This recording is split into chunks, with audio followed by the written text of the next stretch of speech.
안녕하세요. 친절한 AI 미정입니다. 어느덧 날씨가 많이 더워졌습니다. 여러분들은 이번 더위를 어떻게 시원하게 날려고 준비하고 계신지, 그리고 인공지능 공부는 어떻게 하고 계신지 궁금하네요. 자, 그럼 오늘도 재미있고 유익한 머신러닝 공부 함께 시작해 보도록 하겠습니다. 우리가 친절한 AI에서 지금까지 함께 했던 실습이 총 2가지였는데요. 첫 번째는 타이타닉 데이터를 이용한 이진 분류 모델 학습이었고요. 두 번째는 미국 월마트 데이터를 이용한 회귀 모델 학습이었습니다. 이 2개의 실습을 지금까지 잘 따라오신 분들께 먼저 잘 하셨다고 큰 박수 먼저 보내드리고 싶네요. 우리가 이렇게 실습을 열심히 해서 만들어진 모델의 성능을 어떻게 하면 더 향상시킬 수 있을까 고민을 하면서 지난 50강과 51강에서 튠 모델 하이퍼 파라미터즈 모듈을 사용해서 각각의 모델을 더 나은 성능을 갖도록 다시 학습을 시켜보는 것까지 진행을 했는데요. 이렇게 우리가 모델을 학습을 다 시키고 나면 여러분들은 아마 이런 고민이 들 거예요. 이 모델을 어디에서 어떻게 쓸 수 있을까? 그냥 단순히 학습시키는 걸로 끝인 걸까?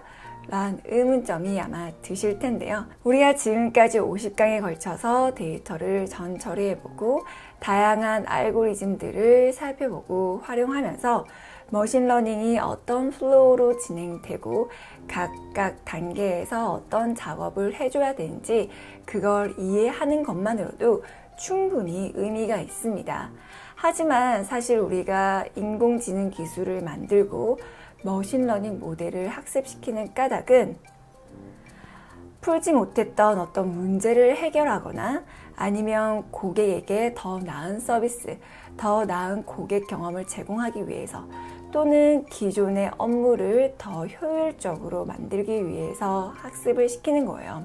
그렇기 때문에 이렇게 잘 학습된 머신러닝 모델을 컴퓨터 안에만 두는 게 아니라 우리가 살고 있는 이 세상 밖으로 가지고 나와서 활용을 해야지 정말 가치 있는 머신러닝 모델의 사용이 될 수 있겠죠. 그래서 우리도 지금까지 학습시켜왔던 모델을 밖으로 끄집어내서 활용해보는 걸 앞으로 해보도록 할 텐데요. 그 전에 여러분들이 한번 생각을 해보셨으면 좋겠어요. 머신러닝 모델이 이렇게 학습이 다 되고 나면 이 모델이 제품화되는 경우가 어느 정도 될까요? 몇 % 정도 될 거라고 생각하시나요? 만약 10개 회사에서 각각의 머신러닝 모델을 만들었다. 그리고 이 모델이 최종적으로 서비스화 되거나 제품화 되는 경우는 몇 개 정도 될까요? 잠깐 고민해 보시겠어요? 저도 항상 머신러닝 모델을 만들거나 아니면 교육을 하면서 결국은 이 모델을 잘 활용하는 게 중요하다라고 늘 말씀을 드리는데 실제로 조사된 바에 의하면 데이터 사이언스 프로젝트의 87%가 결국 제품화되지 않는다라고 해요. 이 기사는 미국의 IT 기술 유명한 뉴스 플랫폼 벤처비트에서 발표를 했고요. 또 그 이후에 레드답트에서 왜 90%의 머신러닝 모델이 제품화되지 않을까라는 이런 기사를 내기도 했습니다. 보시면 아시겠지만 한 10개 머신러닝 모델이 있다 그러면 그 중에 1개가 제품화에 성공할까 말까 한다는 거죠. 생각보다 그 퍼센테이지가 굉장히 낮은 걸 알 수 있습니다. 왜 이렇게 머신러닝 모델이 우리 세상에 나와서 제품화되는 일이 어려운 걸까요? 돈의 문제일까요? 돈이 많이 들어서 그런 걸까요? 혹은 시간이 오래 걸려서 그런 걸까요? 여기에는 몇 가지 이유가 있긴 하지만 가장 큰 문제는 바로 다음과 같습니다. 자, 우리가 머신러닝 모델을 실제 서비스화하기 위해서는 데이터 사이언스 영역과 IT 엔지니어링 영역이 잘 융합이 돼야 되는데요. 이 두 영역을 각각 나눠서 살펴보면 먼저 데이터 사이언스는 우리가 지금까지 했던 모델 학습 개발에 해당한다고 생각하시면 돼요. 데이터를 모아서 분석하고 그 다음에 필요한 것들 전처리 해주고 그 데이터로 모델을 학습하고 잘 만들어졌는지 평가하는 게 데이터 사이언스 파트에 속합니다. 자, 그러면 여기서는 계속 데이터를 이렇게 저렇게 전처리하면서 가장 나은 알고리즘 그리고 좋은 하이퍼 파라미터를 선택해서 모델을 학습시키게 될 텐데요. 모델을 평가했을 때 이 모델의 성능이 좋네? 하면 거기서 이제 데이터 사이언스 파트는 끝이 나는 거예요. 그러면 그 이후 단계에 무엇이 필요하냐 하면 모델 배포 단계가 필요합니다. 여기에서는 학습이 완료된 모델에 기존의 학습 데이터나 평가 데이터가 아닌 새로운 데이터를 입력받을 수 있는 그 플로우를 제공을 해줘야 되고요. 사용자의 데이터가 들어오면 그 새로운 데이터를 이용해서 모델이 추론을 해서 결과값을 출력을 해야 됩니다.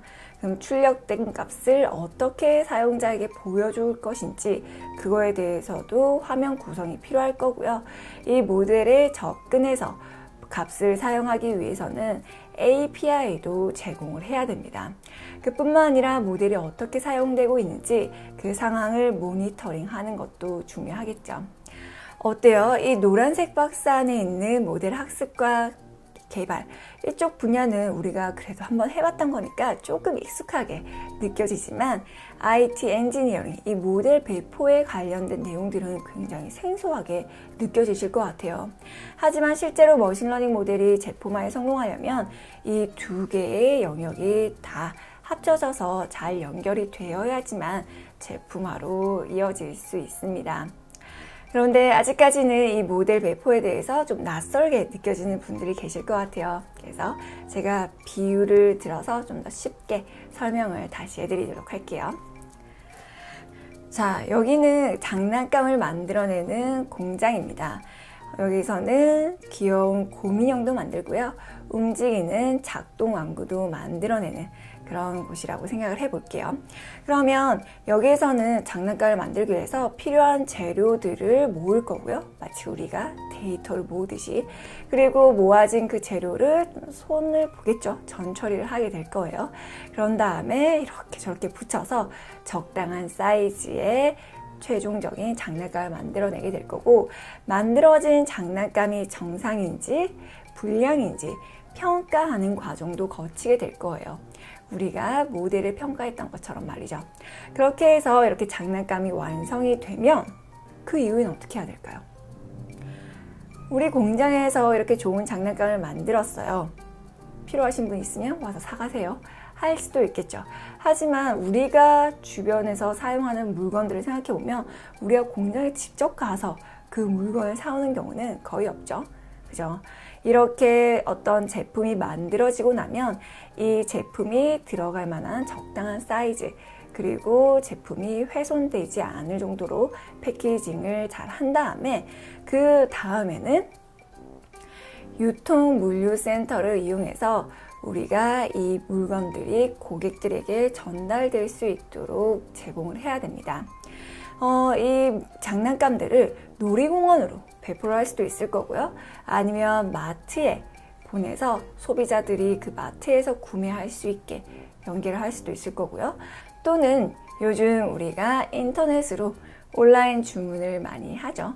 그걸 위해서 온라인 스토어를 하나 열어서 소비자들에게 이 물건에 대한 상세 정보를 사진으로 찍어서 올리고 가격 할인 등을 하면서 소비자들이 많이 살 수 있도록 그렇게 환경을 구축할 수도 있을 거예요.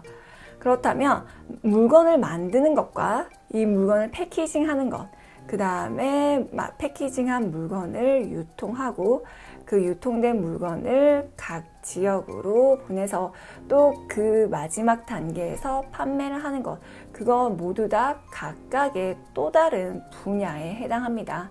그렇겠죠. 이 전체 과정이 다 어우러져야지만 만들어진 제품이 소비자에게 전달이 될 수 있는데요. 이 과정과 머신러닝의 제품화도 크게 다르지 않습니다. 한번 비교를 해볼게요.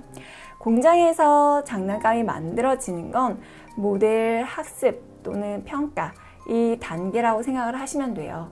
우리가 데이터를 모아서 처리를 하고 알고리즘을 선택해서 모델을 만들어내고 그 모델을 써도 될지 아닐지 평가하는 게 바로 장난감을 만들어내는 것과 비슷하고요. 그 다음에 만들어진 장난감을 그대로 운송할 수는 없죠. 박스에 담아야 되는데 모델도 마찬가지입니다. 모델도 만들어진 형태를 그대로 사용하는 게 아니라 새로운 데이터를 받을 수 있도록 모델 패키징을 해야 돼요. 그러고 나서는 사용자들이 이 모델에 접근할 수 있도록 웹에 배포할 수도 있을 거고요. 아니면 핸드폰이나 세탁기, 냉장고 등과 같은 기기에서 바로 쓸 수 있도록 앱으로 배포할 수도 있을 거예요. 이렇게 해야지만 만들어진 모델이 실제 사용자들에게 사용될 수 있는 전체 플로우가 만들어지는 거죠. 생각보다 머신러닝을 우리 실생활에 사용하기란 굉장히 까다롭고 어렵습니다. 우리가 지금까지 머신러닝 모델 학습하는 것도 쉽지 않았는데 이 이후 단계는 엔지니어링 단계이기 때문에 훨씬 더 어렵게 느껴질 수 있습니다. 물론 기존에 웹 개발이나 앱 개발을 하셨던 분들에게는 모델 학습이 어렵게 느껴지실 거고요. 기존에 모델 학습, 평가, 데이터 전처리 등을 많이 하셨던 데이터 사이언티스트들은 이 IT 엔지니어 부분이 굉장히 어렵게 느껴질 거예요. 그래서 이 모든 걸 하나하나 전부 다 배우려고 하면 그거 포기했어. 이렇게 다시 되는 거죠. 그런데 우리가 지금까지 머신러닝 모델 만들 때도 코드를 한 줄도 사용하지 않고 애저 ML 스튜디오에서 진행을 했었는데요. 다행스럽게도 애저 ML 스튜디오에서는 학습된 모델을 웹에 배포할 수 있도록 하는 건 역시 드래그 앤 드롭으로 제공을 하고 있습니다. 그래서 우리가 실제로 웹 개발자들처럼 막 서버를 만든다거나 하는 건 어렵겠지만 그래도 애저 ML 스튜디오에서 우리가 지금까지 학습시켰던 모델을 배포하고 그걸 어떻게 활용할 수 있는지 큰 흐름을 따라가 보면서 머신러닝 모델을 사용하기 위해서는 이런 전반적인 과정이 필요하구나 라는 걸 함께 실습을 통해서 알아보도록 하겠습니다. 자, 그래서 다음 시간부터 다시 실습이 진행될 거고요. 모델 웹 배포라는 주제로 한동안 이어질 예정입니다. 일단 우리가 학습시켰던 모델, 물론 다 학습은 잘 시켜두셨겠죠? 이 모델 웹 배포를 하기 전에는 반드시 학습이 완료되어야 되고요. 모델을 웹에 배포한 다음에는 배포된 모델이 우리가 생각하는 것처럼 잘 구현이 되는지 테스트를 해볼 거고요. 그런 다음에는 실제로 이 모델을 호출해 보는 것까지 다른 환경에서 진행을 해볼 거예요. 파이썬 언어를 이용해서 모델을 활용하는 것도 한번 해볼 거고요. 그리고 나는 파이썬은 너무 어려워 하시는 분들을 위해서 엑셀을 이용해서 이 애저 ML 스튜디오 모델을 활용하는 것도 함께 실습을 해볼 예정입니다. 엑셀은 다들 있으시겠죠? 만약 저는 엑셀이 없어요 하는 분들도 크게 걱정하지 않으셔도 됩니다. 모델을 웹에 배포하고 그 배포된 모델을 테스트하는 건 모두 다 애저 ML 스튜디오에서 진행이 될 거고요. 그 다음에 모델을 파이썬에서 호출하거나 활용하는 건 다른 툴. 그 다음에 엑셀을 활용하려면 엑셀을 사용하게 되겠죠.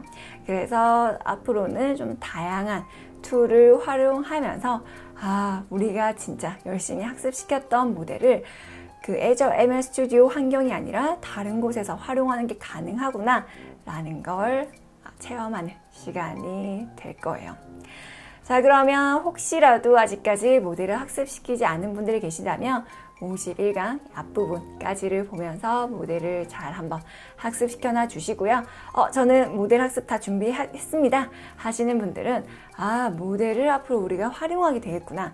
모델을 활용하기 위해서는 뭔가 웹에 배포하거나 앱에 배포하는 그런 과정이 필요한데 우리는 웹에 배포해서 네트워크를 이용해 모델에 접근하는 과정을 진행하게 되겠구나 라는 걸 인지하시고 다음 시간 실습을 함께 해주시면 되겠습니다.